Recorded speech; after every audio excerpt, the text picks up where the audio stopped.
stream is live. Welcome to the WAN show, my friends. You know, I sent out a tweet because a whole bunch of people apparently thought that this WAN show wasn't going to be a thing. So I sent out a tweet being like, it's actually a thing. We'll be live in. Checked the time. It was 3:30 and I was like, about an hour. I could have said exactly 1 hour. You could have. But I was like, no. That would have been a crazy thing for you to do. Yeah. You're a crazy kind of guy. We know all about this. Sorry, what are we talking about? Right, it's time for the show. So let's kick things off with some fun. We'll kick things off with what we're going to talk about today. Yes. Right, thank you. No so I wanted to talk about your haircut. I think you look very nice.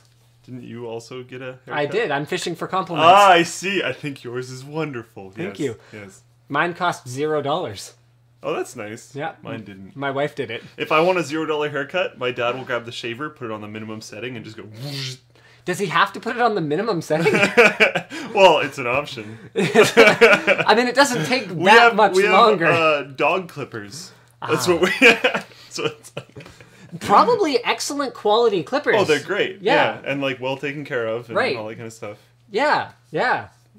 And also used for my hair sometimes. And also used for your hair sometimes. I mean, dog hair is perfectly safe. People are talking about Dollar Shave Club. No. Dollar Shave Club is for the face. No, if you were bald. Yes, okay. You could use both their shaving cream and their shavers if you were Funny bald. story. Dollar Shave Club is not one of our sponsors today, but this is just an anecdote.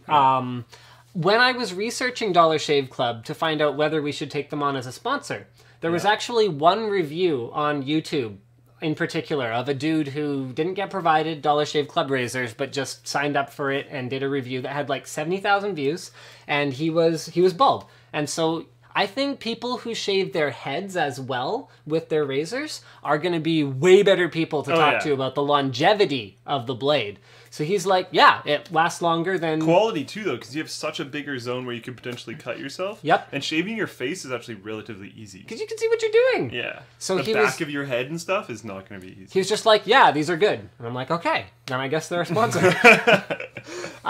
So where was I? Right. Sony pirated movie. No, they didn't pirate me. Sony pirated the interview. No, hold on, back up. Sony pirated music in the interview. That is to say, they used it without permission. More on that later. Hollywood says, well, I mean, Hollywood is a place, but they can't really say anything, but in general. Content producers from Hollywood. Google Fiber leads to more pirating. We'll get into that later. What else are we going to get into Google later? steps up and says that if the internet is made a Title II service, that they will jump on board and distribute fiber as much as they can because they will have pull access. Awesome. More on that later. And Kim.com is to release a chat client for your web browser, which is totally encrypted, and he's taken shots at basically everybody, but mainly Skype from Microsoft, saying that they are just terrible ways to communicate with people. Speaking of terrible ways to communicate with people, the intro...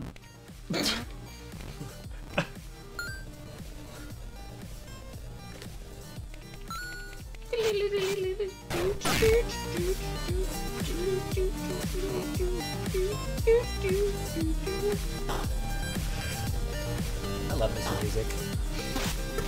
And our sponsors today, there it is. Lynda.com, the place to learn online. Or learn in person, but with a computer that is connected online. Yes. Yes. Yes.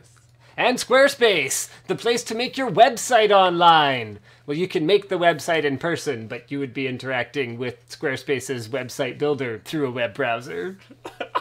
We specify everything. And Phantom Glass, the way to protect your phone online or all the time. Protect your phone. Phantom Glass. Put the protector on in person. Screen protector, yeah, and then look through the glass at online.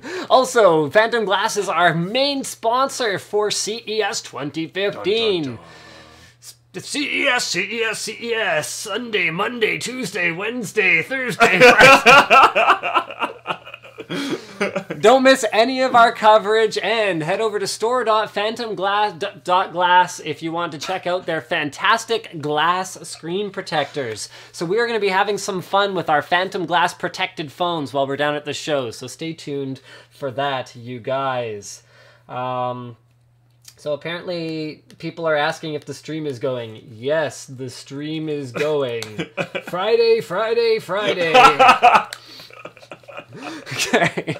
We should just release a shirt that just says Friday, Friday, Friday on it. We should totally do a Friday, Friday shirt. And it should be like spelled wrong. FRY. Friday, Friday, Friday, 4:36 p.m. in 22 seconds. Sometimes. I'm like super, yeah, ... sometimes. Super random number. Alright, so this was posted by Victoria's Secret on the forum. I'm going to go ahead and copy the link here, fire this over to you guys. Original article here is from Torrent Free. Okay. Oh, it's okay. I got this. Alright, so... Actually, yes. No, let's switch over to you doing that. So here you go, guys. Sony about to get sued for pirating music in The Interview, the famous movie, or infamous movie, whatever this movie is, that I still haven't seen, probably won't see, but I haven't seen it either. I commend Sony for releasing it. Yep. Except that they should have probably sorted out their licensing deal with, what's her name? Yoonmi Ray, also known as Natasha Reed, a US-born hip-hop and R&B singer whose song they used, it's called Payday, without her permission. They were negotiating to use the song, and then the negotiations fell apart, and then they just used it. It was assumed that Sony had moved on and picked a different song. That was not the case. They just decided to use the same one. Should we jump right into Hollywood talking about piracy, because that just makes sense? Yeah. So her agency, Feel Good Music. I can't really. Best name. Best name. Feel Good Music. It's not even spelled right. It's like Linus Media Group. GHOOD. Feel Good. Good. Feel Good. Well, maybe the person that started this company, maybe their last name was Good. It's like naming your company Linus Media Group. It's not quite the same. You just put your name in it. Okay, it's like... but your first name, because you're just that kind of a person. Okay, enough of your crap. At least I don't have to carry around business cards that have someone else's name on them. The most awkward part is when someone will be like, "What's your boss's email?" I'm like, Linus at blah. Like, okay, that's oh no. So Natasha's agency has said that they will be taking legal action against Sony Pictures. The damages that they're seeking, I don't have them in my notes here, but I found some rumored damages that they're seeking, and they're just pants on head ridiculous, like nothing to do with reality. Well, I'm wondering if part of the damages part is that they didn't want to be associated with the movie. Ooh, then they could be big. Yes, I think that's going to be a huge part of this whole negotiation, is that they could claim that they didn't want to be a part of the movie because of all the ramifications that tied to it. And even though these negotiations were probably going on before all of that, yeah, definitely before all that, they would still be able to claim all of it at the same time. What a disaster. Because it would be super easy for them to be like, well, we saw this coming, didn't want to be a part of it. So, more news from Torrent Freak. I've got it. I've got the post. Oh, you were already ready with it, weren't you? Yeah. Well, whatever. It's there. So, more news from Torrent Freak. Hollywood. Google Fiber increases piracy. Or pirating. Or whatever. It's posted by Ah Ming on the forum. Leads to more piracy. Let's go ahead and fire this up. Movie studios fear a Google Fiber piracy surge. Now, so here, do you want to go through the points on this, and then we'll discuss it? They polled about 2,000 people, ages between 13 and 54, about their piracy habits and media and whatnot. More than half were interested in Google Fiber, including a large group of the pirates within that group. Yep. So apparently 2,000 people is a good enough number of people to poll. I'm not even... Okay, we can attack them about lots of stuff here. Let's not attack them about their sample size. I mean, 2,000 people is... It's a sample size. It's not huge. But it's not huge, and the problem is with that number, it gets to, like, it's only Kansas City. Right, but it's Kansas City because they wanted to pull people prior to the Google Fiber rollout, then pull them again after Google Fiber had been rolled out. So I get it. I get it. Yeah, no, that makes sense. Okay, let's attack them for other things. So do you want to run through the rest of it first? I don't think there's a ton else, to be completely honest. Okay, so the research tries to estimate how much money they're going to lose due to Google Fiber and whatnot. But I think the general idea is more just having faster internet will cause more piracy. That's what they're trying to prove. And yeah, so the study finds a link between piracy and broadband speeds, I think which sorry, I think is probably common sense. Yeah, it's probably completely valid. I mean, the thing is that here's what this comes down to. We've been through this on the show before. We agree that not paying for things is bad, but the problem, the issue, is that accessing things by paying them is often less convenient than pirating them. And I think the whole BS that's been going on between Netflix and the US ISPs, for example, is a great example of this, where your Netflix stream is going to be either not working correctly with buffering all the time, or even just degraded enough that you get blockiness and choppiness in your video playback, so it's not an excellent experience. So you kind of go, okay, well, crap, I guess I'll just download it and watch it at my leisure then, even though this is something that I should be able to stream to myself.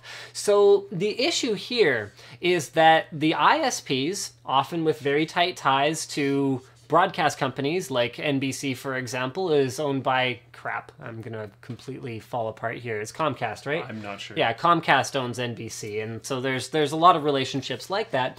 So this basically is how we discover why the ISPs are not upgrading their networks, because they don't want your internet connection to be good. It's not even a matter of like the fiber's expensive. They straight up don't want your internet connection to be good, because then you'll pirate and or even watch competing services like Netflix instead of watching on your television, where they can throw ads at you every 8 minutes in between your programming. Distribution's the problem, and when it comes down to the question of, I've even had friends who have been in situations where they'll properly buy something, but then it's broken, or some process is messed up, or because of some DRM or some other reason they can't even access their freaking game, or it makes it incredibly hard to play, and it has become easier for them to just download the pirated version and run that one. Even if they've actually paid for it, it's easier to just run the pirated copy. And especially when you get stuff like Google Fiber, which will make that downloading process extremely easy, it makes that more likely. Distribution is, and basically has always been, the problem. So there you go. So Hollywood's afraid that Google Fiber leads to more piracy, but the way that I see it is holding back the infrastructure is not the solution to this. No. The solution to this is to make the content accessible in the way that people actually want to access it. And why can't I properly get HBO without a cable connection in Canada? Yeah, HBO is slowly coming around on that. There's HBO Go or whatever, but it's not in Canada yet. Yeah, I remember reading about this. They're finally turning it around, but it's starting US only. And the thing is like, Game of Thrones, guys, so pirate, very illegal, much distribute torrent. Like, it's... And like, I don't remember the guy's name right now. John Oliver, I think. I really like his show. I watch the YouTube highlights all the time. I don't have any way to actually watch it properly. I haven't pirated it or anything, but I've just been living off the YouTube thing, and I would love to sign up for HBO Go just to be able to watch John Oliver's show. Right. But I can't, because it's not in... Well, can't, because it's not in Canada. So yeah, I guess basically, yes, Hollywood, Google Fiber will lead to more piracy. I mean, there's no doubt that pirates are going to be some of the main guys and gals who are interested in massive fat pipe internet connections. Duh. Also, another thing is, people that are interested in big, new, kind of bleeding-edge, powerful services are going to want to do a lot with those things. Yeah. And like selling someone, a DVD that has an online license to watch on 2 devices or whatever. Like, remember that whole goofy thing where they were doing digital copies and DVDs? Maybe they still do. I haven't bought a DVD. I don't know. Netflix. I own 1 Blu-ray. I don't own any. And actually... I think I only own like two video DVDs. One is the first season of an awesome show called Made in Canada. Yeah. And the second is actually here at the office. I own a DVD copy of The Princess Bride special edition. I have the Oceans series. Those are kind of good. And I think that's it. My own. And I don't know where they are. I was just thinking. I was thinking, how do I not own any Star Wars DVDs? And it's because my only copies of Star Wars are VHS. VHS, yeah.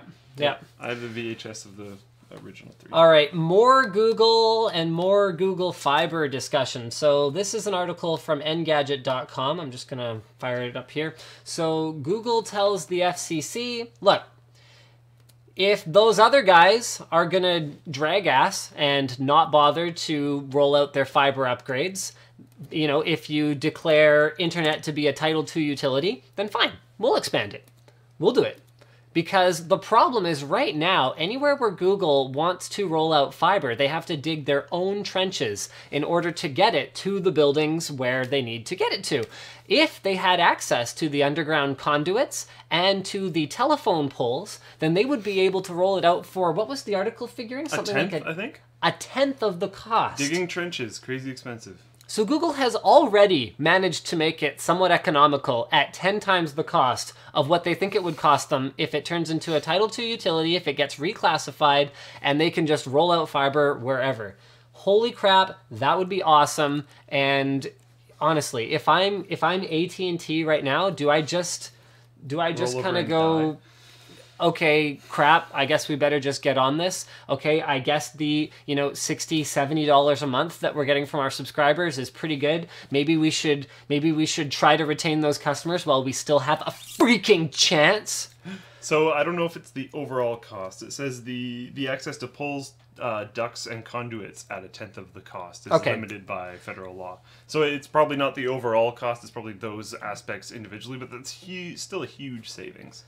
Massive savings. And if they're able to go through these pre-done setup things, it's gonna not only be cheaper but way faster too. Way faster. The amount that they are gonna be able to spread out is gonna be insane, and that's awesome. And this isn't just Google. This is just the extremely loud voice of Google. There's also smaller other companies that would now be able to have access to these poles and be able to set up like those like small fiber companies that you hear about just in like downtown areas of some cities. Yeah, like downtown Vancouver, there's one called Novus that I would love to have access to. Dirt cheap, wicked fast fiber, but I happen to live in the wrong neighborhood. Yeah, and like they'll only go to like some office buildings essentially, and that's like it, because moving it around is so expensive. But if you make it much cheaper for them, they're going to be able to spread out those little awesome companies like Novus. I don't know. Pretty awesome, actually. Very cool. Yeah, so this is actually kind of a fun article. So Verizon famously said that if the FCC heeds President Obama's urging and declares the internet a Title II utility, it would cause great harm to an open internet competition and innovation. But apparently not. Is the stupidest thing I have ever heard. Like, so stupid. So stupid. I mean, the economics of providing internet service to customers and getting monthly subscription fees is already proven.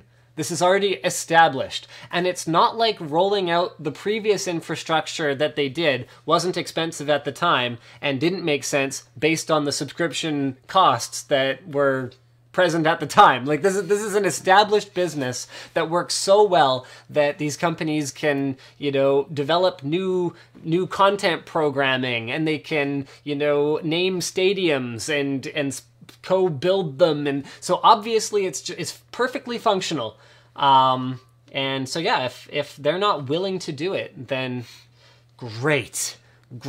I would love to start Linus Media Group ISP. That would be awesome. I'd love for just a whole bunch of startups to pop up. That'd be great. Former FCC Chair Reed Hundt, I hope I'm saying that right, Hundt, told the Washington Street Journal that if Title II gives Google pole access, then it might really rock the world with broadband. Dang. I want my world to get rocked. I wish this was happening in Canada. I really do as well. Speaking of which, Ting, come to freaking Canada already. Yeah, really. That's an example of the kinds of small-time ISPs that would actually be able to reach a much, much wider customer base. Yeah.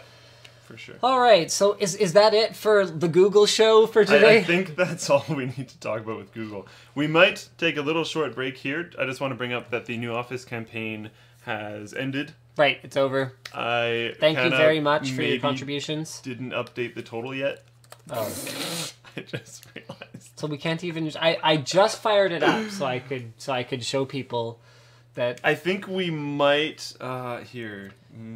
Did we hit the LTT LAN hoodie goal? Give me a sec. Are you checking? PayPay. Seriously? It worked. What? Wow. Apparently. Why do they own that? Apparently, PayPal owns PayPay.com. That's so awesome. Because that's not even a typo. That's just like the L and the Y are like here and like here. That's just completely not knowing what PayPal's called. That's so awesome. Uh-oh. You're terrible. It worked though. That's so cool. You're basically a bad guy. Okay, so we need to add a number to this, which is going to make this more complicated. We have to do what now? We have to add a number. What? 2400. Don't worry, we figured it out after a while. Well, whatever. I just want to take a moment to thank everyone who was involved in the new Office campaign. You know, we had a lot of people criticize us over reaching out to the community to help us fund the new Office. And to those people, all I really have to say is, then don't contribute. We had a lot of people who really did want to help us get larger, more comfortable working space so we could continue to refine our craft and make great content for you guys. And to those ones, I say thank you. To the people who were upset about it, sorry?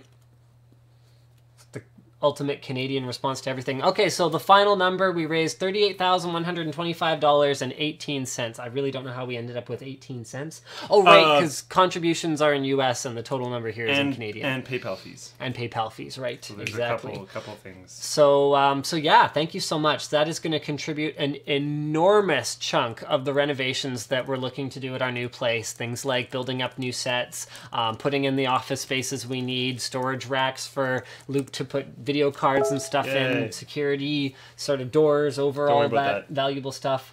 All that good stuff. Fantastic. So thank you guys so much for helping us with that. Yes, and another thing that I want to call out is that UOLTT, or the Linus Tech Tips Star Citizen organization, is going to be having our battle extravaganza thing starting on the 16th of January. So there's a forum topic dedicated to that. UOLTT 2015 Star Citizen battle starts 16th of January. There's going to be a meeting of how we want to rank people, and there's going to be like winners, and we're going to do some swarm battles and stuff. So can I have the rank of Supreme Overlord? Show up, and then maybe. So we'll see. I'm going to be fighting, and I'm going to be joining in, so hopefully everyone kind of rejoins. I know the start has been kind of slow. It's because there's nothing for us to do. So yeah, I got to fix my joystick. I got to buy a joystick. I want to get like a pretty nice thing. And I'm thinking I might just... I might just steal some things from the office because I kind of want a separate like battle station for it. What do you need? I want a curved monitor because I'm not using a curved monitor on my gaming rig right now. And it's not like Star Citizen is going to run at 144 FPS anyway. So curved monitor and then like a sweet like joystick HOTAS thing. Joystick. I know what they're called. No, I'm just laughing because like there's the connotations of joystick, but then joystack is just even better. What would a joystack be? An Oreo, perhaps?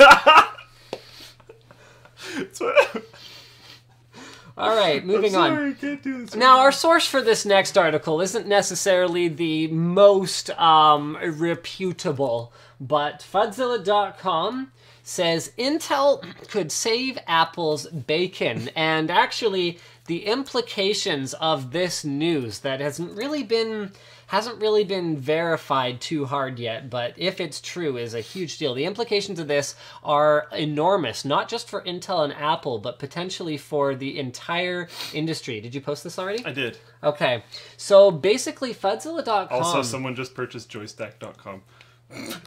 Oh, or said they did, I don't know. That's awful.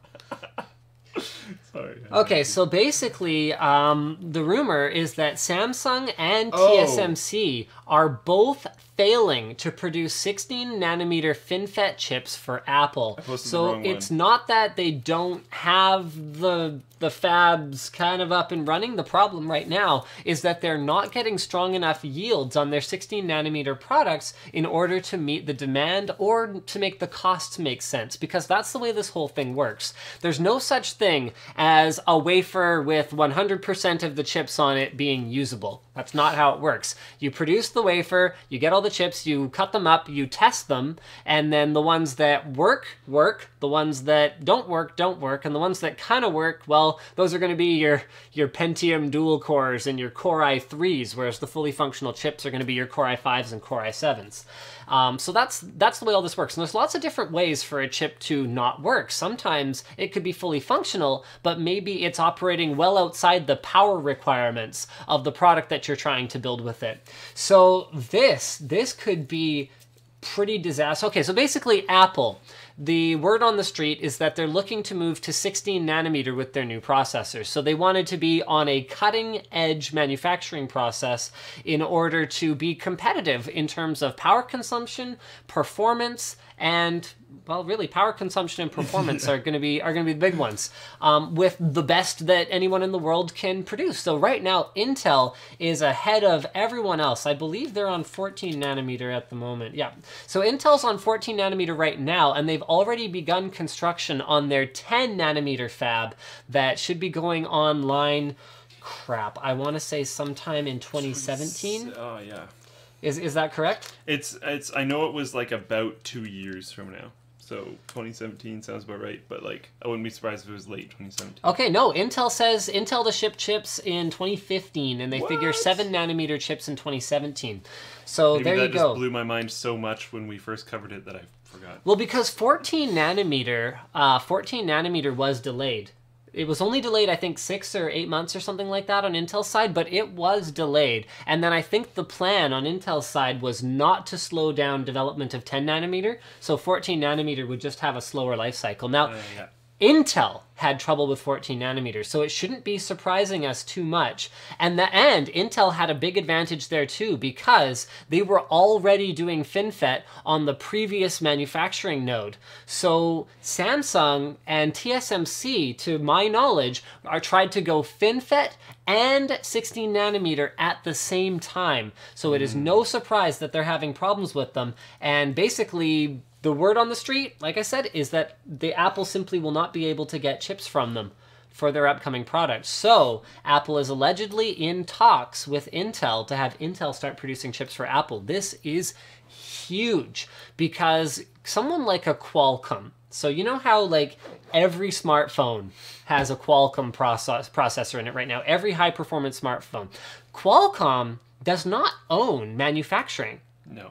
So they rely on guys like Global Foundries, Samsung, and TSMC to actually manufacture chips for them. Now, Qualcomm's design might be very power efficient and very high performance and very optimized for mobile applications, whereas Intel has all that legacy x86 stuff to bring with them that really hurts the efficiency of their chips in very, very low energy devices like tablets and phones. That's improved a lot in the last couple of generations with optimizations on Intel's sides, and will continue to improve as Intel forges ahead with smaller and smaller manufacturing processes.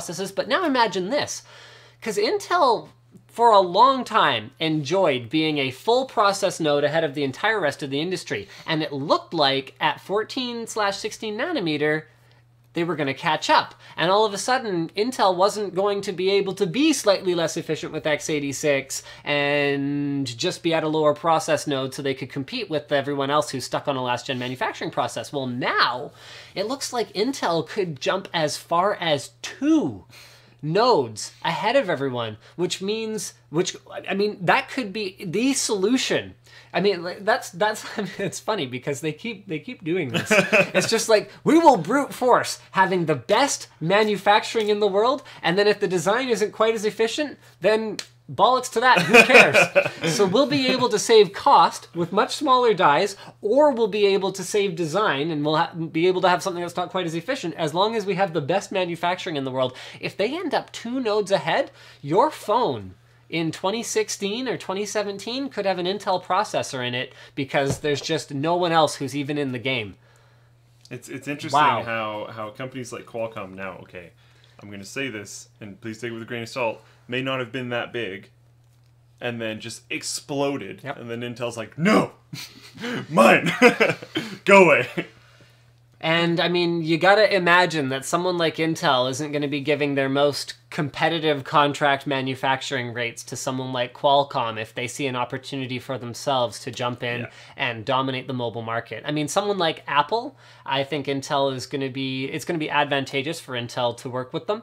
But if they lock up a contract like Apple, well, that's a huge chunk of the business that existed for other companies. Intel and Apple have displayed that they're both willing to do that before. Yeah. Oh, yeah. I mean, it's not like Apple doesn't use Intel chips as begrudgingly as that seems to be happening in their notebooks and their desktop and their desktop computers, but and partnering with them on other technologies and stuff. Yeah, things like Thunderbolt. Yeah. It's not like they haven't worked together. This is, if true. Yeah, I was just gonna say that. I was just sitting up to bring that up. If true, I mean, you look at how quickly Qualcomm took over. Yep. It happened. That's what I mean, though. Like, pretty much overnight. Don't necessarily mean small, but comparative to what they're at now. This is a very, very fast-moving new market segment. Intel could take over that quickly again, because as a smartphone maker, so your HTCs and your Motorola's and Samsungs, you do not risk having the device that is less powerful and less power efficient for crappier battery life. You do not risk that. If you can buy this processor that allows you to skimp on battery here and, you know, skimp on, you know, what, or have like a brighter display in order to make the best use possible of the power that you have available, you are going to get whatever chip is the best. And you're going to validate it like crazy, because you cannot afford to develop a smartphone and have it have a crappy processor in it that nobody wants. That's bad. So, wow. And even like general public is starting to get quite really savvy. Yeah, especially about phones. Like I'll overhear people talking, and like maybe it's not the most accurate stuff ever. But they'll be like, "Oh yeah, it comes with the Qualcomm." Yeah. And I'm like, okay, well. Or it has a Snapdragon quad core, or whatever. Yeah. So they're starting. They're starting. Yep. It's and if Intel goes Intel inside and manages to I mean, okay. So here, imagine this. Imagine around the same time Microsoft gets Windows Phone cleaned up. Oh, that would be so interesting. I would love for Windows Phone to not suck. I would love for Windows Phone to not suck too. I took so much flack from Windows Phone diehards for my HTC One M8 Windows Edition review, where I basically said it was a phone for no one, was what I said. And I think people, some of them did understand me and were upset anyway, but I think a lot of people didn't really understand me, because I didn't mean that Windows Phone is for no one, and I didn't mean that the One M8 is for no one. I meant that the combination is for no one, because Windows Phone has a place. A basic user like my mom, there is no reason why she couldn't enjoy a Windows Phone as much as any other phone. My uncle has had one and really liked it. And the One M8 is a great phone. But the problem is that the One M8 is a flagship class $600+ device, and if I'm buying $600 smartphones, then I also expect to be using some web services, have some other, you know, connected smart devices. I would expect to want to be able to actually, I guess that's pretty much it. I would want to have access. More super user kind of stuff. Yeah, so companion apps for the other stuff that's part of my complete digital lifestyle ecosystem. If I'm buying complete, like, high-end smartphones, then I expect that I want to use the capabilities of it. Other than that, it's just this super high-performance device that has very limited functionality compared to an iPhone or an Android device. That's all I really meant by that. Yep. And I totally stand by it, because, well, I don't care about apps. Well, then why do you need a high-end phone? If you're running your address book, then who cares? Yeah. There's way better options on the Windows Phone and on the Android side of things. And, like, I know it's not really ready yet, but I like the Cortana idea more than most of the... I'm really into voice activation stuff. I like the Cortana idea much more than the other things. Now, Google Now isn't exactly that amazing either, but I think it might work better right now. All right, so Apple offers a 2-week window for iTunes refunds in Europe. That's cool. So this was posted by Giving TNT on the forum. I'm just going to go ahead and pull up the article from kitguru.net. Now, if it's, say, like a movie or a book or something like that, and you open it, they reserve the right to not honor your return, which I honestly think is fine. Because you don't want that situation where, like, someone goes to the store to return their jug of milk with 5 drops left in the jug of milk, being like, actually, I didn't like it. At Costco, you could probably return that jug of milk. Probably. But, like, if someone watches an entire movie and then tries to get a full refund, nah. I'm hoping they have some sort of, like, amount of time it was opened tracking. That'd be great, because it's the same thing at a theater. I think if you sit through the first X amount, they're not going to give you a refund for the ticket. But if you leave right pretty away, quickly, yeah, and like that's cool. Actually, I like that. I think it's nice that they have the refund thing, especially for people that might be sharing. Sharing a phone with their kid might not be the right terminology, but like letting their kid use, say, like a tablet or something, and they accidentally go to the store and they're just like, bye, bye, bye, bye, bye, bye, bye, bye, bye. Hopefully you can return all that junk. Yeah, I mean, right now, I'm particularly... I'm kind of waiting for Valve to get their crap together and, you know, be the well, not even the one, because EA is already doing it on Origin, but raise the bar for digital refunds. Because there is no reason a digital product shouldn't be refundable in the same way that a physical one. More so than a physical one. Much more so than a physical one, yeah. And, like, even just have... Like, and make it so you can have the overlay on or off, and make the default off so it doesn't bother anyone. Who cares? But, like, have a timer. Like, amount of time you're allowed to be in playing a game. And, like, maybe you get, like, 15 minutes or something. And you get to play the game for 15 minutes. And then if you pass the 15-minute threshold, no longer a return. And there could be this, like, little, kind of like the Fraps FPS counter, just sitting in the top right-hand corner as a timer. Or, I don't know. Or not. But I like that idea. I think that'd be cool. You're taking an extremely long time to create this poll. I have a straw poll that actually it's kind of related. It's kind of related to the conversation we're having about if you've half watched a movie, then should you have the right to refund it? Now, it got me thinking about food. If there's a hair in your food, okay? You've got a few options. Most places that I'm aware of will offer you a replacement of the same item gratis. That's kind of the industry standard. If they're if they're a cut above, then they'll bring you the replacement and they'll wipe the item off of your bill. Or like sometimes they'll bring you the replacement and they give you free dessert or something. Yep, or something like that. And then that's so there. Those are pretty much the two options. So there's a hair in your new plate of food. Not tech related. Do you take out the hair and eat? Who cares? Do you draw the server's attention to it immediately for a free one? Or do you put it aside, eat like 3/4 or half of the food, put the hair back in, draw their attention to it, and get a full new plate and get twice the meal? What if you have eaten 3/4 to half the food? And then you find the hair. Well, then that's immediate. That's immediate. Okay. Would you intentionally keep eating to get more food? And then draw the server's attention to the hair. So go ahead. I'll let you go first. I think I would eat around it until they kind of showed up, and then I'd wave them down. So even if no matter how much time that was, let's say it was something saucy, and then they like it's pasta, right, okay? So like it got mixed around in there, and probably the hair touched other things. But let's say it doesn't look like a pube, so it looks like a head hair. I'd probably just wait. Unless I'm, like, crazy hungry. I've waited before, and I've returned food that had hair in it before. Okay. I tend to go for the immediate one. Yeah. Unless I'm really hungry. And then I'll just take it out and eat it. I've also been there before. Hair is... I think it all depends on, like, a whole bunch of different... Like, and I admit that, knowing that that's disgusting. Like, hair is the dirtiest thing on your body, other than, like, your butthole. Like, hair is super gross. And if you have hair in your butthole, then that's even worse, okay? So, butthole hair is, like, the worst thing ever.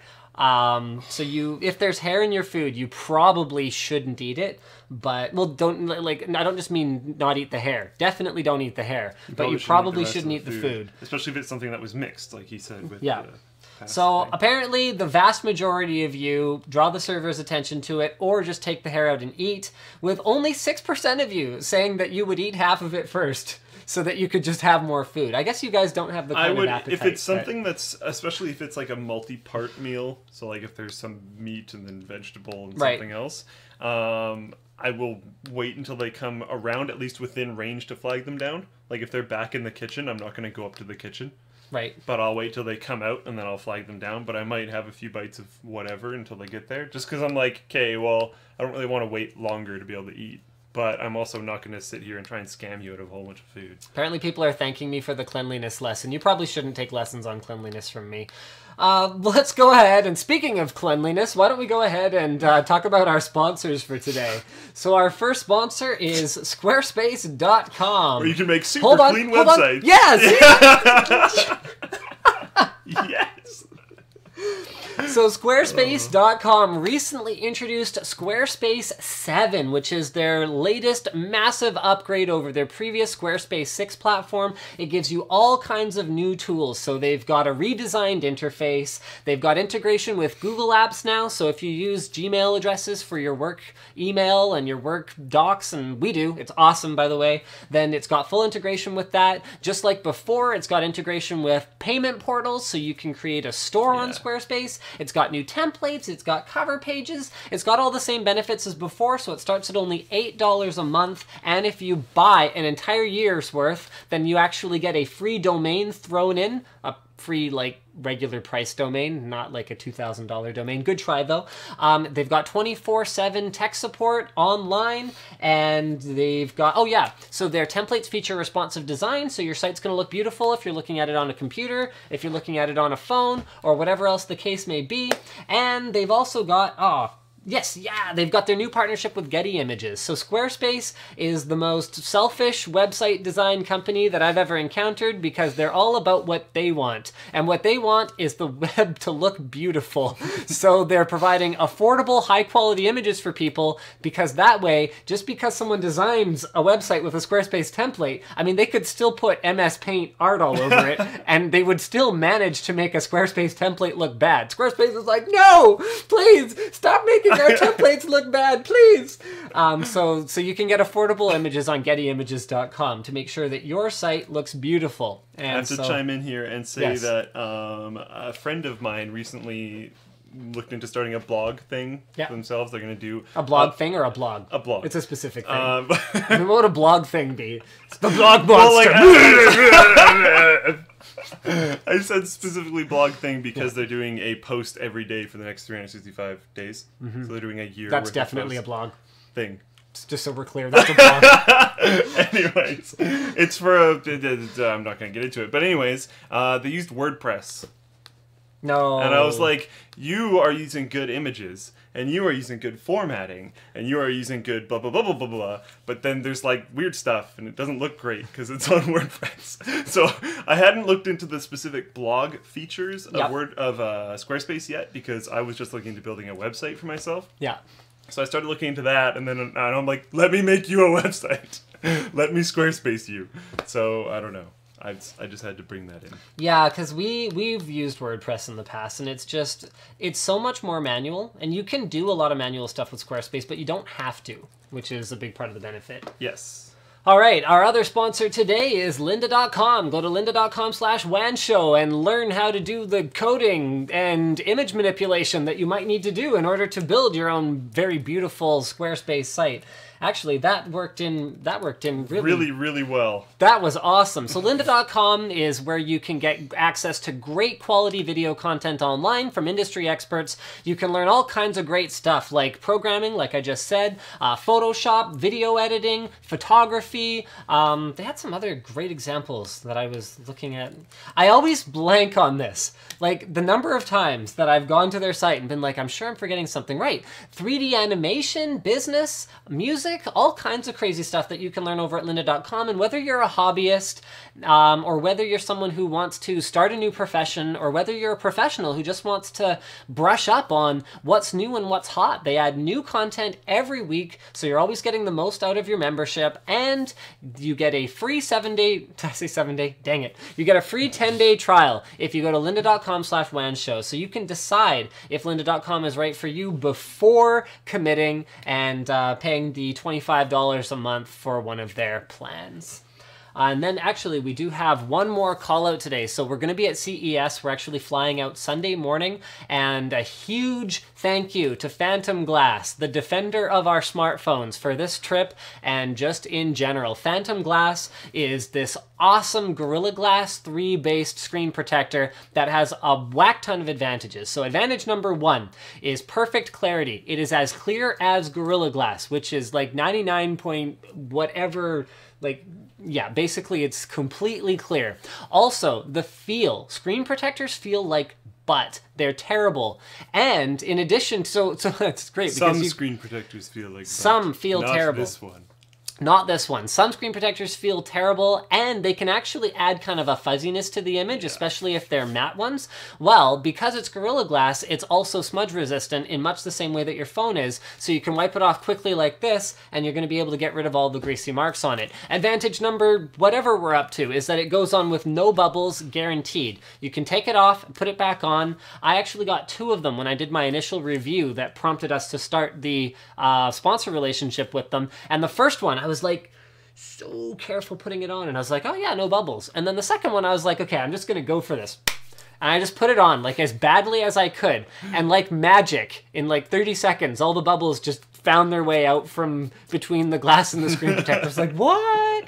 And then the last benefit that we should mention is that that Phantom Glass is compatible with third-party cases for your phone. That's another problem that you can have with other screen protectors, is that they'll, even if they fit, they might peel in the edges where they're making contact with your case. Well, that doesn't happen with Phantom Glass because it's like rounded at the edges and very low profile and just basically awesome. Phantom Glass is good.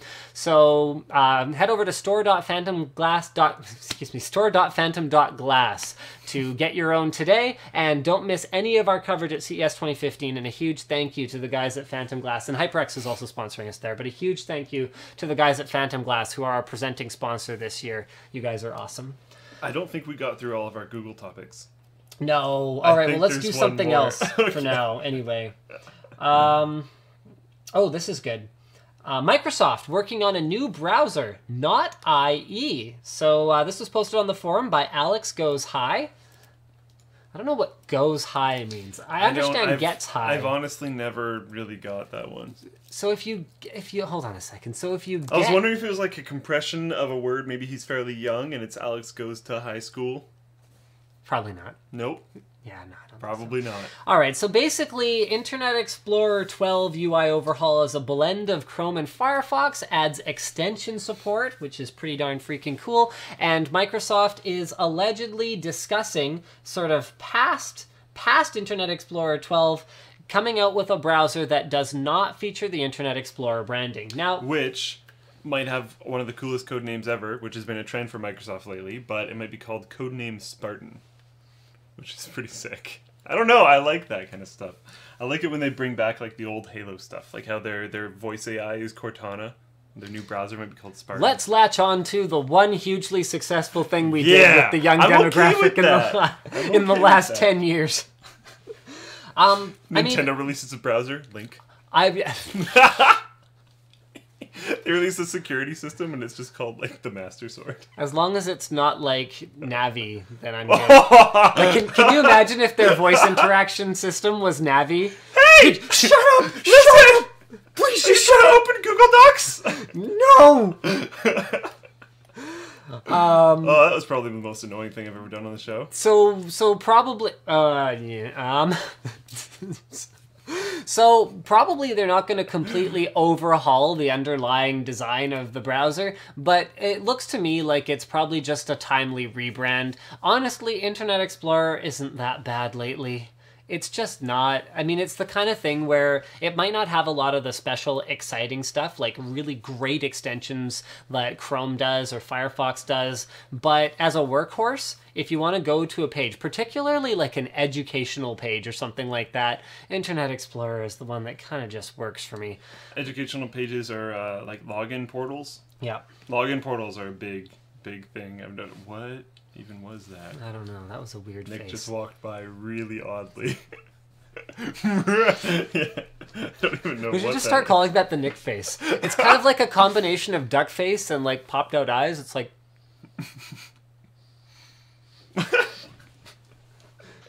What a weird guy.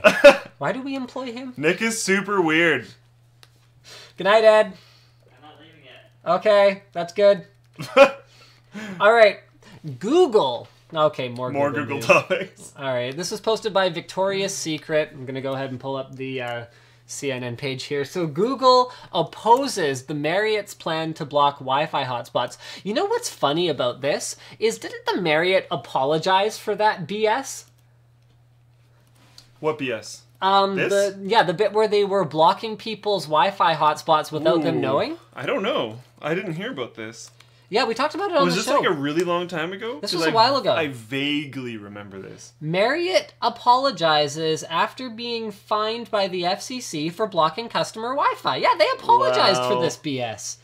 Yeah, I remember this. So, this is a post on fark.com, so I don't think that's the most readwrite.com. Shoot, I wish I could. When was this? October. What? That seems way too recent. Or when was that FARC one? Yeah, October. Wow. Yeah, well, this is them apologizing after being fined. So this whole thing went down before that, and so they apologized, and so now they're basically going, yeah, we're sorry that can we do it was against the rules. So can we change the rules so that we can do this? Unfreaking believable. So basically, their argument is just infuriating. If a customer arrives at a hotel with her own MiFi device. MiFi? Really? You're just inventing things now?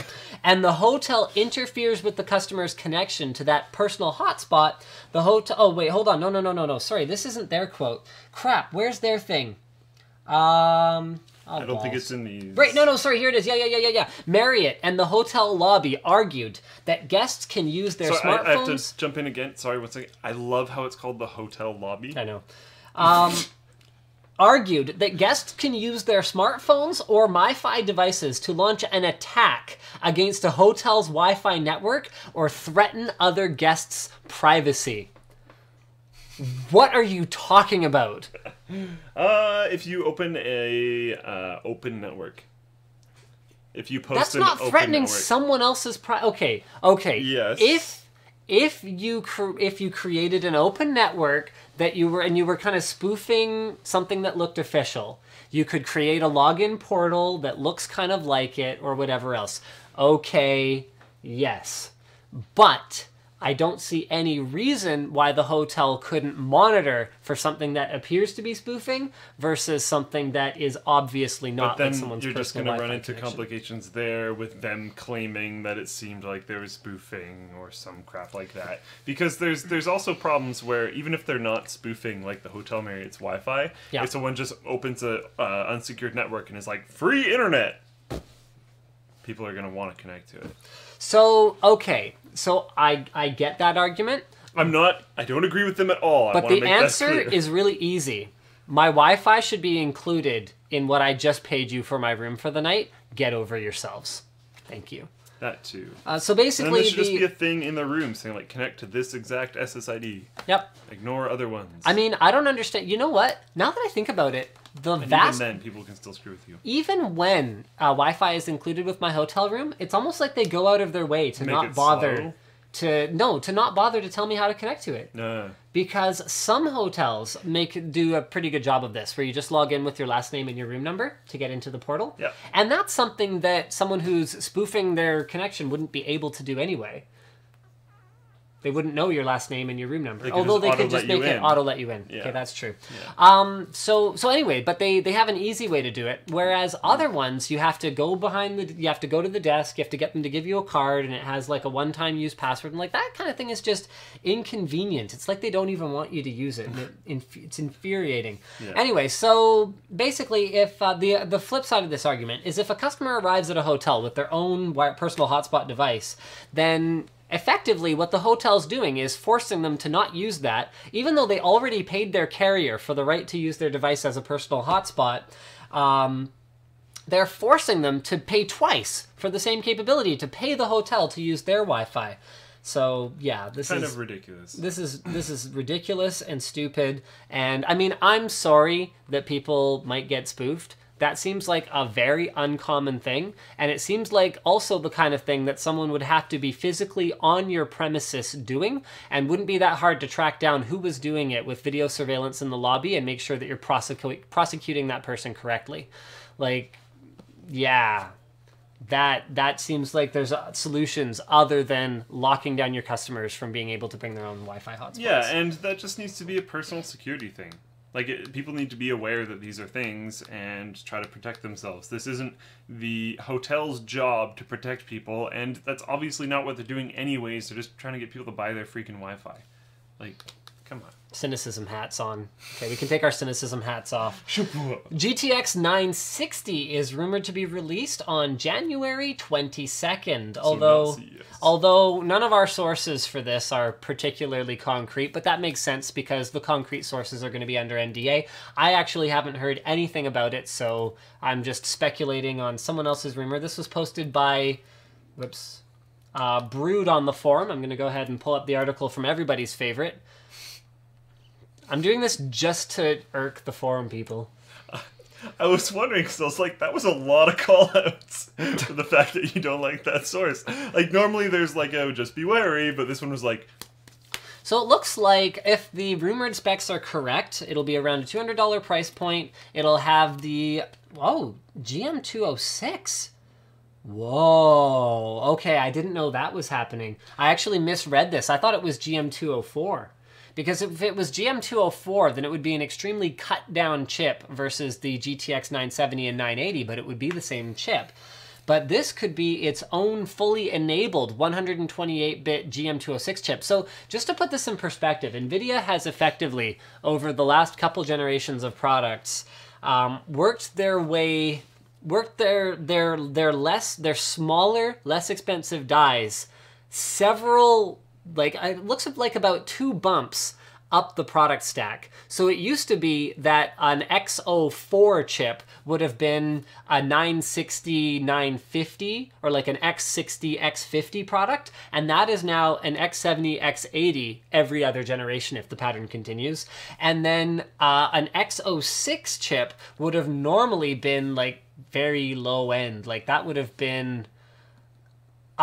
probably under something 50 Ti, like it would be like a vanilla version of that, or somewhere like that in the product stack. So this could be a very, very affordable chip for NVIDIA to make, could be a very, very affordable chip for you to buy, and if it's Maxwell based, which of course it will be, then the performance should actually be really good and it should be very efficient. It's rumored to have only a single PCI Express 6-pin power connector. Which is not too surprising, if you think about it. Yeah. None of this was all that surprising. I think the 206 thing is pretty cool. I really hope that a 960 Ti, which is sort of speculated to also be in the works, I hope that a 960 Ti would also be GM204 based. Maybe cut down to 192-bit, and then maybe cut down, maybe much lower clock speed, maybe turn off some more CUDA cores or something like that. Mind you, by the time you cut it down enough, I mean... GM206 might be competitive with it at that point, so... We'll have to see once it gets on a bench. Pretty excited for that. I like graphics card launches. Yeah, me too. Especially the affordable ones are always fun. Because, like, as much as we love covering, you know, Titan Uber Edition or whatever, we know that most of you people aren't buying that, so... Speaking of which, go watch the motherboard videos. Oh, yeah, that's right. The main interesting ones are going to be the next 2. Yeah. So I've had people be like, this series is useless, but then I've also had people be like, thank you, this is amazing. So those of you you that are saying this series is useless, I think you guys will start having your answers in the next two, because we'll be covering stuff like BIOS usability, what you can do, how easily can you do it, and then the next one after that will be finished systems, so more once you're in the operating system, so different utilities that they have. And for the really clever folks among you, you might be able to read between the lines a little bit and see that this isn't just about these exact motherboards. This is, as we get deeper into BIOS issues, compatibility, and stuff like that, this is going to be more of an investigation into who is doing a good job developing motherboard products and making them easy and pleasant to use for the user out of these 4 brands. It's not necessarily just about these models. Yeah. We picked a price point, and we picked 4 brands, and told them to give us their best shot. That's what we're looking at here. And we are definitely at a new all-time high for concurrent WAN show viewers. Yes. I don't know if you've had an eye on this, but holy crap. I don't know what the heck happened. Are we front page? No, we're not. I checked. Or something? Like, No. We have 7,800 viewers watching WAN show. You guys are freaking awesome. And we love you all. There's a whole... I don't know if you've been noticed, but I keep on opening the front page again, just being like, wait, did it happen this time? Because it keeps going up. It's not even a holiday today. Like, I don't even understand. Whatever, you guys are awesome. Speaking of awesome, Kim.com's mega to launch anti-spying call and chat service, quote-unquote, soon. This was posted by DLF on the forum. Want to go ahead and post a link for them? I think I'll pull up the PC World one, I guess? I just always post the Linus Sectives link. Oh, okay, sure, that's fine too. So basically, Kim.com came out and criticized, actually very strongly, the existing chat clients that are out there, saying that you shouldn't trust any US-based chat company with your chats and your personal information and your personal data. And this page isn't loading, so we'll have to give it a sec. Mine is working fine. Yeah, don't worry about it. So basically, came out and criticized all the existing services, named Skype specifically, and I got no problem with singling out Skype, because Skype is the least secure piece of crap. Correct. WhatsApp actually did add end-to-end encryption late this year, or last year, I guess, by now. Yay! Last year, it's 2015. Corner party. That's still gonna be hard. We're not in the corner. Hold on, let's get in the corner. Oh, this page still isn't loading, so I can't even screen share with you. I figured out. Sup? Mine's working totally fine, but the link that we had in the doc was a repost because someone's a butt. So I'm going to post the proper original topic now. Yep, no problem. Although I still don't know why yours isn't loading because it's working totally fine on mine. I'm going to throw this link. I think it's just that site. Right there. Okay. Oh, because you're not going to... Oh, I thought you were doing Yeah, no, I'm not on the same connection as you. My website's fine. Yeah, no, it's all good. No, don't worry. Your website is working. So anyway, fully encrypted browser-based video call and chat service. So this frees you from the clutches of Google, assuming you trust Mega. Maybe you do, maybe you don't. I don't know. I'm interested in it. Yeah. Yeah, I guess that's really all there's to say about it. It'll be called Mega Chat. Yeah. I just wish MSN would come back. Thing ever. I saw my dad has a wireless keyboard for his home theater setup, and I saw a little MSN Messenger button on it, and I just stared at it for a little while and was like, please, please come back. You were so much better. I know. Oh, man. And, like, there was voice capability in everything. I know. They even had video at the end. Yeah. There's no reason. They had, like, your MSN Messenger, like, profile page. Like, back when social networks were just starting up, like, Microsoft crapped the bed on having the largest install base on what was effectively a social network. They had it! They totally It was game over! Yeah. And ICQ, you could say the same thing about them. Completely crapped the bed. AOL, same thing. It's like each one of those in their time was number one, was way ahead of this social networking game. And guys like Facebook come out of nowhere and have to play catch up on the messaging app. And still win. And it's still terrible. And MSN is still better than Facebook Messenger. All I even use Facebook for right now is group networking, so I can plan events with different groups that I have, and chat. Yep. That's it. No news feed, none of that junk. Just chat and groups, which were already implemented years Sometimes ago. Group chats. Oh wait, you don't even need it for that. All right, so this was posted by Dietrich W on the forum, and it's from MacRumors.com. Apple getting hit with a class action lawsuit over large iOS 8 storage requirements. Holy crap. I mean, cynicism hat back on. Because class action lawsuits benefit absolutely nobody but lawyers. Nobody but a lawyer benefits from a class action lawsuit because the number of plaintiffs is so large and the reward that goes to each of them is so small that it ends up being a very large settlement. So once the lawyer takes their cut, that's a huge chunk of money, and then everyone who participated in the class action lawsuit gets like their $6 and a coupon or whatever the settlement ends up being. Like, what was that Intel one recently over the faked benchmarks? Like $22 or something? Yeah. So basically, Maybe even smaller. The argument here is that Apple does not limit the size of their iOS 8 or their OS updates that they roll out to these phones, and it could be taking up more storage, more than the user is aware of than it did when they first bought the device. And you know what I have to say to that stupid lawyer who is basically a bad person, is how about we all be thankful that Apple provides OS updates to their older devices so that we get updated feature sets and so we get the latest security patches. How about that? How about we say, thank you, Apple, that my iPhone 4 only just recently stopped getting updates when Android phones from that era are still stuck on, like, gingerbread. How about that? What do you think? How about we say thank you, Apple, for supporting your devices instead of being complete buttheads and turning it into, like... And they, of course, there's this totally romanticized version of how devastating this is to the user. Like, they're at a wedding and they can't capture that moment because their storage is full. You know what? Oh, and then Apple will opportunistically sell more storage to them through iCloud.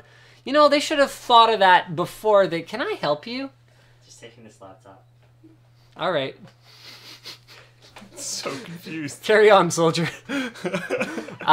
So anyway, they're pitching it as this, like, absolute worst case scenario. You know what? Another option would be to empty your phone once in a while and make sure you actually have some space on it before you go to a wedding. Now, with that said, I really would appreciate if Apple would start putting expandable storage in their devices, because it really doesn't seem like that big of a deal. But and, like, yeah, storage capacity sucks, but exactly like he said, just start managing your data. Let's stop suing companies over doing the right thing. Even if they did display the amount that the update took, even if they were like, you only have this much available, you'd still hit the cap. Knowing, like, I have this exact data and I've taken this exact amount of photos and have this exact many songs, like, you're not going to do that calculation in your freaking head. You would check your system storage settings anyways. Get over yourself. All right, so I think that's... Sorry? 8,000. I know. I was trying to find something that I could kind of click on so we could... Okay, here we go. Whatever. Asus ZenFone allegedly coming. So the source is Android Police, and this was posted by that cool blue kid on the forum. So I wanted to have a corner party. That's why you wanted to do that. The last corner party. What was that for? I don't remember. Oh, no, it was for lots of viewers. Yeah, but I don't remember how many it was for. It was for less than 8,000. Yes, that is over true. 8. Oh my goodness. We have to do something special when we go over 9,000 for the first time. We should get, like... Okay, I'm going to... should I keep this idea under wraps? Yeah. Keep the idea under wraps. We'll figure it out. We'll have to incentivize everyone who's watching to, like, share the stream and be like, look, just tune into the stream. Don't worry about it. Watch it happen. Not that I think it will, but watch it happen during the show and we're just completely unprepared. No, don't do it now. We're not ready yet. All right, so Asus is teasing their new ZenFone to be unveiled at CES, saying, see what others can't see. And I think the video is very cryptic, but the rumor is that we could be looking at a very different kind of dual camera setup than we've seen before in the past. So as you'll see below, the device itself couldn't possibly have these two lenses, if that's what they are, arranged side by side when held in portrait mode. In fact, the screenshot above looks like it may just be a product of a post-production mirroring effect on the single lens, something. I think one of the rumors is that we might be looking at a camera with optical zoom or something along those lines, so that would be kind of cool. Yeah, I don't know. We'll see.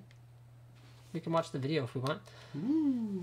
Oh, you'll be seeing this. I liked the Pad Phone X. Yeah, I'll be checking this out. I liked the Pad Phone X. The only issue I have with it is that mine is locked to AT&T. So I'm Canadian, and AT&T refuses to unlock it for me. Yeah. So I was just like, okay. I cannot be a customer of yours. It is not possible. Like, we cannot unlock it for you. I'm like, yes, you can. You just won't. Yeah. They're like, yes. Oh, man. So, yeah. I mean, Asus is one of those companies. They'll screw it up and screw it up and screw it up and half-ass it and half-ass it and then be almost there and then be almost there and then they'll just take over. They have the manufacturing know-how. What they usually lack is the industrial design, but they've gotten a lot better at that in the last few years. And I'm excited to see what they come out with the new ZenFone. Bitcoin deemed the worst currency of 2014. This was posted by Big Stroons on the forum. I mean, I still wish I'd had some Bitcoins back when it was above $1,000, but since then it has dropped to just around $320. I mean, anyone who kind of could predict the future would have known that something like this was going to happen anyway. It wasn't gonna keep rising like this. And settling in at $320, if it can stay settled, is just fine, because that's what it needs to be a currency. Mm-hmm. It needs to not be rising really fast, just as much as it needs to not be falling really fast. It just needs to establish a value and stay there. So that whole gold rush thing was totally harmful to Bitcoin. And if it's ever to have a chance, it needs to just, even if the Bitcoin value dropped to $100 or $50, as long as it settles in somewhere. Yeah. And people know what it's going to be worth, then they can trade with it. Because right now it's just complete mess. Ridiculous.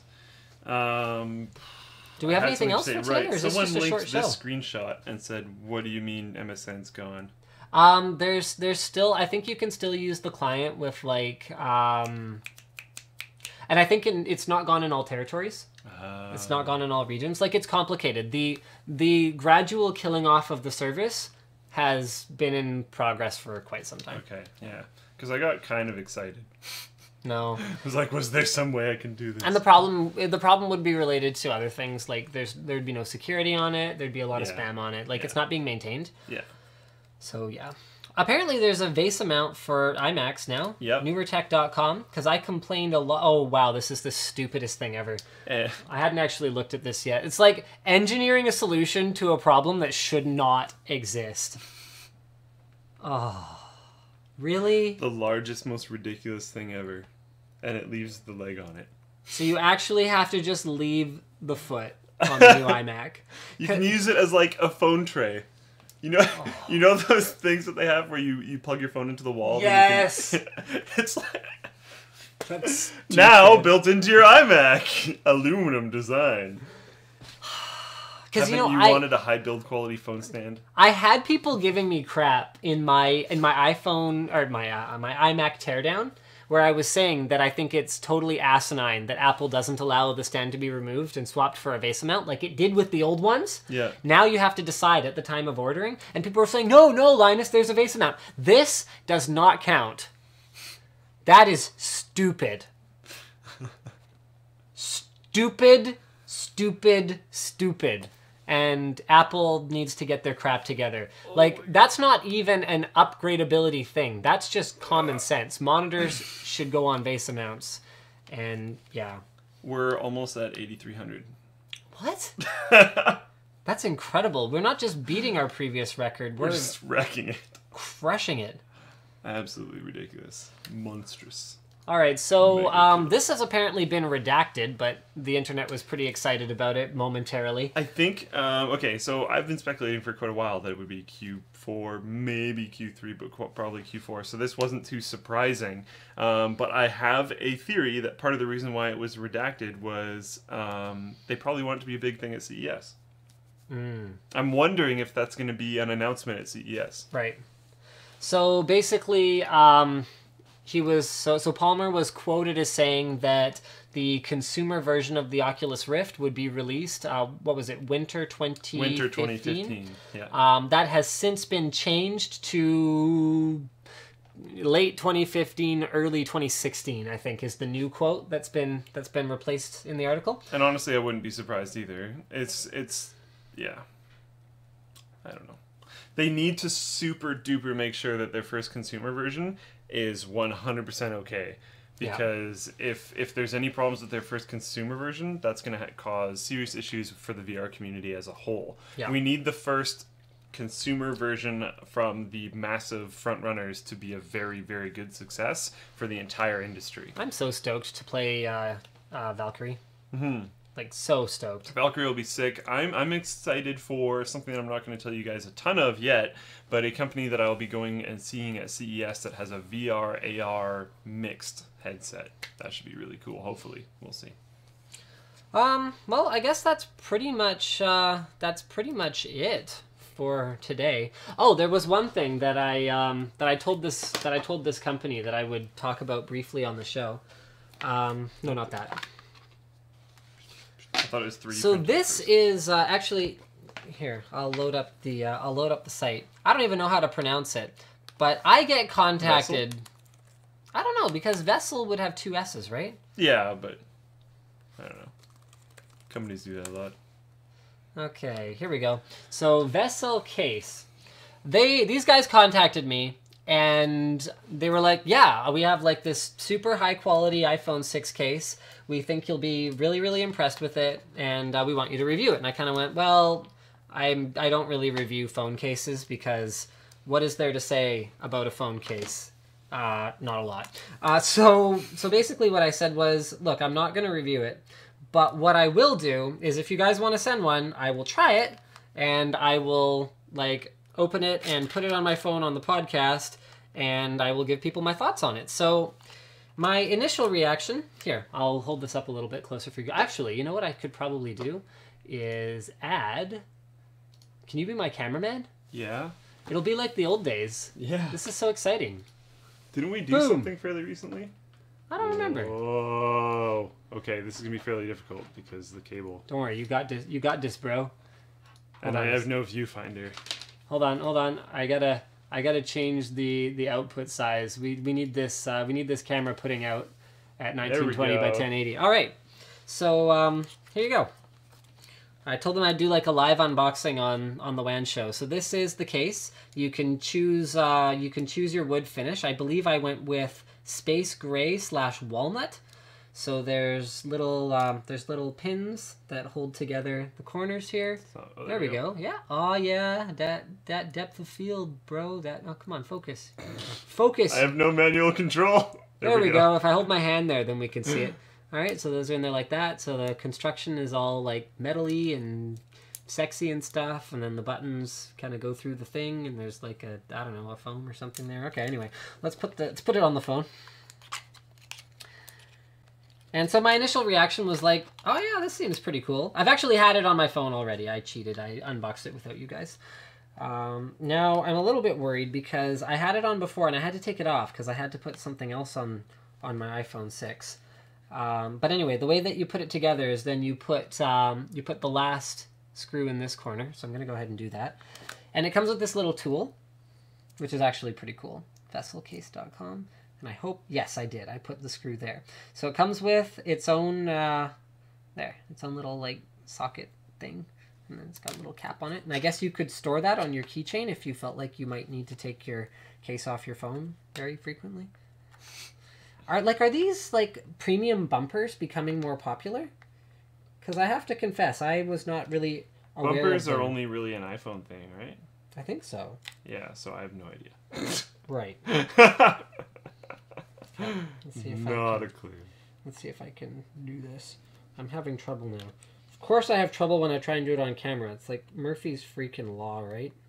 This is a really weird way to film something. Dang, Murphy. Anyway, so I was like, yeah, this seems pretty cool. But I gotta say, I wasn't that impressed with the price.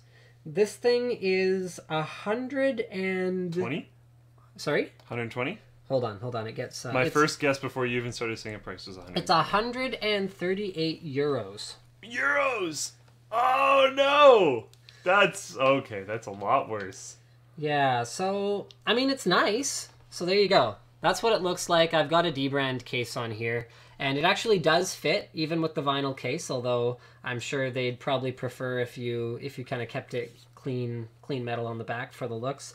So I told them I would install it on the phone and I would show it on the show, but that I wasn't going to review it, because if I was going to review it, then I would have to bring up that you're spending $160 for a bumper case that effectively doesn't actually provide a ton of protection for your phone. 138 euros. Yeah, 138 euros. With that said, the protection for the phone isn't that bad, because what they've done is they've got a bit of a lip on it here, so this lens is never going to sit face down on things anymore, which is a problem that I have with the iPhone 6. And then if you have a vinyl wrap back here, and you throw some phantom glass on the front, then aside from that you've just spent like $200, the phone is actually reasonably well protected.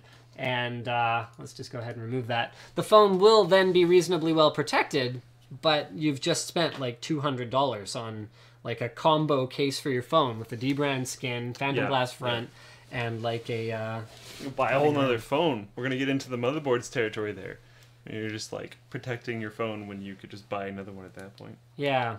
Not quite, but... I mean, the button pass-throughs are good. And this is one of the few cases I've encountered that actually allows you to use the mute toggle as a pass-through rather than just kind of reaching through something. Yeah. So I'll give them that. Like, it's nice, but I don't think that's the kind of thing that I would spend my own money on. Right. Yes.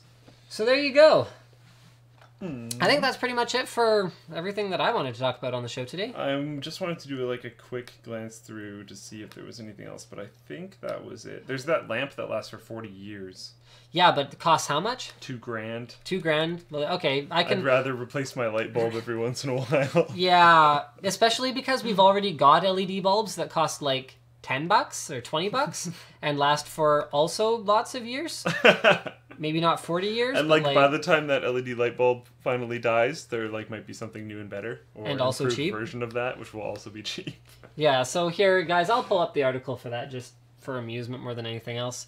So Jake Dyson has designed an LED light that lasts for 40 years. The light is called Ariel. The light is called Ariel. Scroll. Done. I was hoping to have something else to say about it. It has a massive freaking heatsink. Yep. But that's common with LED light bulbs. Like, I installed LED lighting... Not that big. I installed LED lights in my son's room, and they should have probably had bigger heat sinks because those things ran freaking hot. Yeah. So aside from needing to redo the dimmer switch to one that's dimmable LED compatible, I put 2 of them in a fixture. Those things give off a ton of heat. Like, it's actually kind of scary. Right, yeah. Right. And then one other thing that I wanted to do was a call out for someone who's been helping us out a lot on the WAN show lately. Both Ghost and Fighterluid, who has been doing the timestamps on the WAN show pretty much alone, according to Ghost, who coordinates Fighterluid doing the timestamps and submits them to me so that Luke and I don't have to sit and watch the show and kind of go through that on our own. Watch the show that we just hosted, which is kind of sucky. Yeah. So hearing yourself talk for an hour and a half is like not great. So we crushed it, you guys. We have 8,600 viewers, which we've never had on the show before. You guys are amazing. Thank you so much for tuning in, and we'll see you guys again next week. I think we're going to do a very short after party tonight. Yep. But other than that, it's packing time. We're heading to CES. Yes. Totally unprepared. Although I need to shop tomorrow. I already did. I need shirts. I got some. Yeah. I don't have enough pants. I don't want to know about your sexual exploits. Oh. I see how you did that. Although if the shirts helped, then maybe you should tell me what shirts you were getting. The shirts did not help, actually. I didn't wear any of them for that. Well, you're not supposed to wear a shirt during that. I mean, how else are you supposed to show off your sexy six-pack? You would potentially wear a shirt in progress before beginning. When you're still working on the objective. Yeah. And that's when the shirt helps. Your shirts never help me. Just when they're awesome. Yeah. Did Linus.com teach you that? No. But I could put that on a Squarespace site. And then you protect could it look with at it on glass. your phone and protect your phone with glass.